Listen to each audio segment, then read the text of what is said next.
Assalamualaikum warahmatullahi wabarakatuh. Kabajamtootaa fi hordoftoota YouTube chaanala Oro App. Akkam nagaa jirtu nageenya Rabbii guddaan bakkuma jirtanitti isinirra haa jiraatu. Barnoonni keenya guyyaa har'aa jechuudha. Gabaabsee isinitti argisiisa.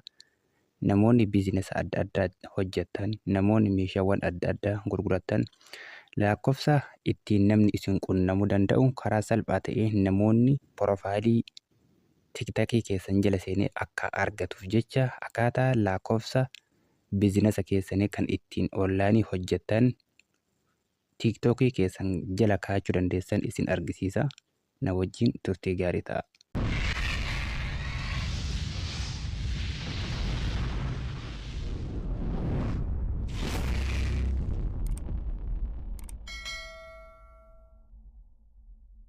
Jalqaboon isin gochuu qabdan tiktokii keessan irra seentanii jechuudha. Lakkoofsa bilbilaa porofaayilii tiktokii keessan jala kaa'achuudhaaf yeroo tokkoof tiktokii keessan kan irra ni seentan.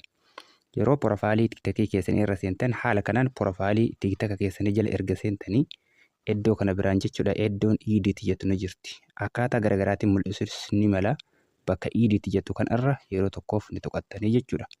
Yeroo isin bakka edit jedhu kan irra tuqattan porofaayilii keessan jala isin galcha jechuudha. Haala asirratti argitan kanaan xiqqishoosii qabdanii akkana ol harkistanii jechuudha.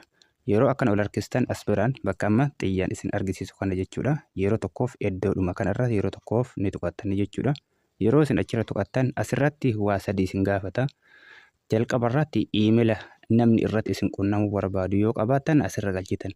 Lammaffaa irratti ammoo lakkoofsa bilbilaa keessan kan namni irratti isin qunnamuu danda'u isin gaafata jechuudha. Sadaffaa irratti adreesiidha.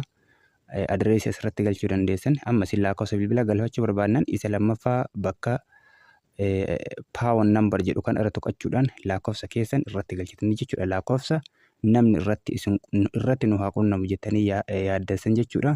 Asirra galfattan. Yeroo isin asirra dhuftan as biratti biyya isin gaafata. Fakkeenyaaf select iddoo jettu kana tuqattanii biyya keessan irra koodii biyya keessa jirtanii irra filattanii jechuudha.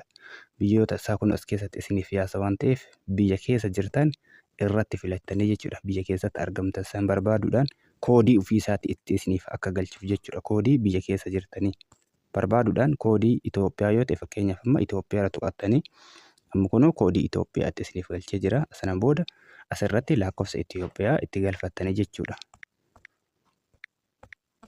Akka kanatti lakkoofsa biyya keessanii itti galchitanii sana booda miseejiin isiniif dhufa waan ta'eef bakka miseejiin irratti isinii dhufu banattanii jechuudha. Akkana gootanii sana booda erga banattanii booda gubbaa kanarraan seefiin ni jirti.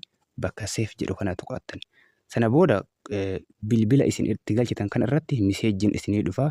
Yoo akka tasaa hin dhufnes ta'e rakkoon qabu ni fudhata waan ta'eef sana booda yeroo tokko akkanatti yoo duuba deebitanii jettan porofaayilii tiktoka keessanii jalatti yeroo as deebitan lakkoofsi bilbilaa as jalatti galaa jechuudha. Amma namni lakkoofsa bilbilaa keessan argachuu barbaade bakka paawon jedhu kanarra tuqata jechuudha. Porofaayilii keessan jala seenee bakka paawon jedhu kanarra yoo tuqate lakkoofsi inni irratti dawwaluu danda'u daayirektii maan akka kanatti ol bahaafi jechuudha. Lakkoofsi an jala galche kun isa kana jechuudha. Namni isinii dawwaluu barbaade sun kallattiimaan lakkoofsa kana fudhatee isiniif dawwaluu danda'a jechuudha. Haala kanaan lakkoofsa bilbilaa keessan porofaayilii tiktoka keessanii jala kaa'achuu dandeessan isiniin jedha. Barnoonni keenya kana fakkaata. Hanga barnoota biraatiin walitti deebinutti turtii gaarii nagahan.